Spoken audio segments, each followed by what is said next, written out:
Good morning, Americans. This is your favorite alien here on the morning of Tuesday, September 26th, 2023. Sitting in for Paul Harvey this morning. Stand by for the rest of the story. In this story today, Americans, was first told by Paul Harvey 200 years or so after it happened. And, well, with these African Americans of today wanting to take out everything with the Confederacy off the thing in the menu, here's a story that should tell them that you gotta keep statues up there, no matter if they're good or bad, and say what time, what time they were built, who built them, and why, whether it's good or bad. Just because they reflect the Confederacy does not mean you gotta bury it. Confederacy came, Confederacy went, but it existed, okay? And this is not an anti-this guys from Facebook and YouTube. It's the way it is, okay? Here's a story that the African Americans don't say much today, and they should. Yeah. Because it's a story that happened. Whether he existed or not, that's a different story. Here we are at the breaking point of the United States. Whether they would exist or not was based on this one little thing that happened. It was a cold winter, the 1776-77 winter, and George Washington was freezing his cabotes off in Valley Forge. Yeah, remember that one? Yeah. Well, he decided for a bold move. You've seen the picture and the paintings, haven't you? Mr. George Washington and the boat heading across the Delaware River all the way to Trenton, New Jersey. The Battle of Trenton, New Jersey. Yeah, with George Washington in a little boat, and the guy's rowing the heck out of that, and he's standing firm. Yeah, okay. Well, during that battle, and it was cold, you must remember that, he brought his intended, and we don't know whether it was him or who was it, but he had a guy that did everything for him. His name was Lee, and he's the only one that he freed after he died in 1799. That's George Washington, by the way, okay?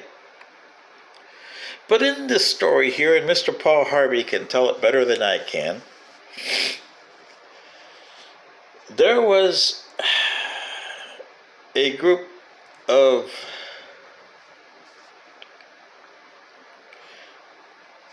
African Americans, as you call them today, slaves, really, and they were slaves under George Washington, because Mount Vernon, had slaves, okay? Yeah. So they followed him to the Delaware. There was this young lad who tended to his horse.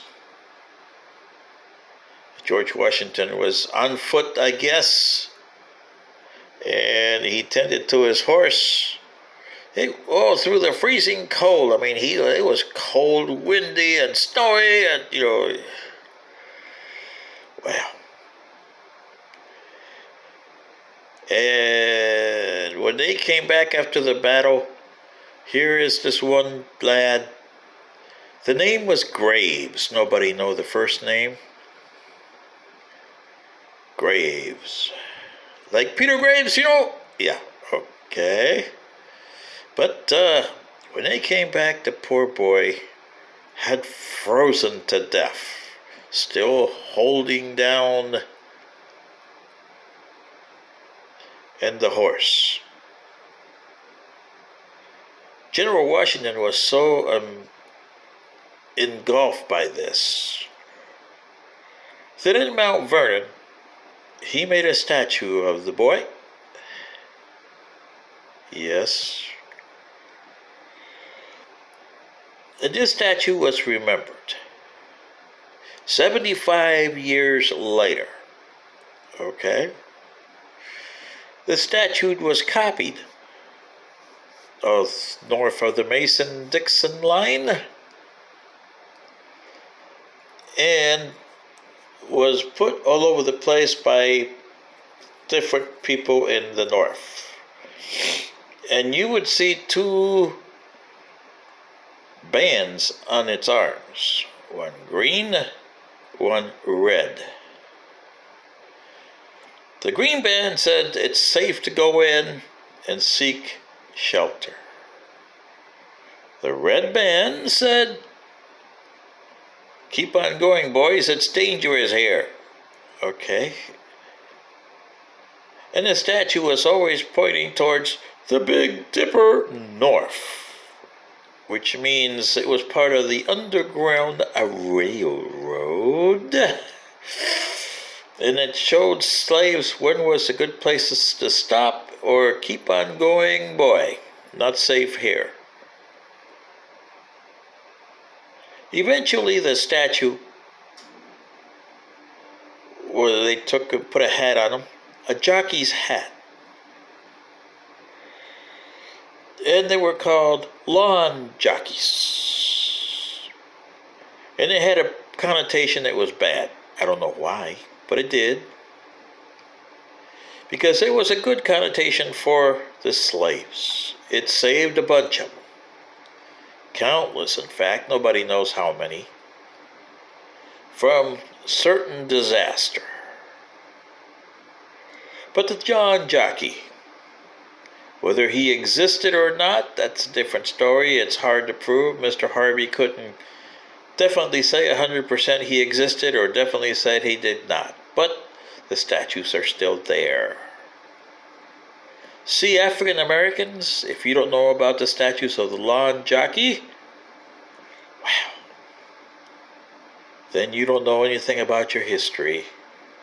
Sit again for Paul Harvey. This is your favorite alien. Good day.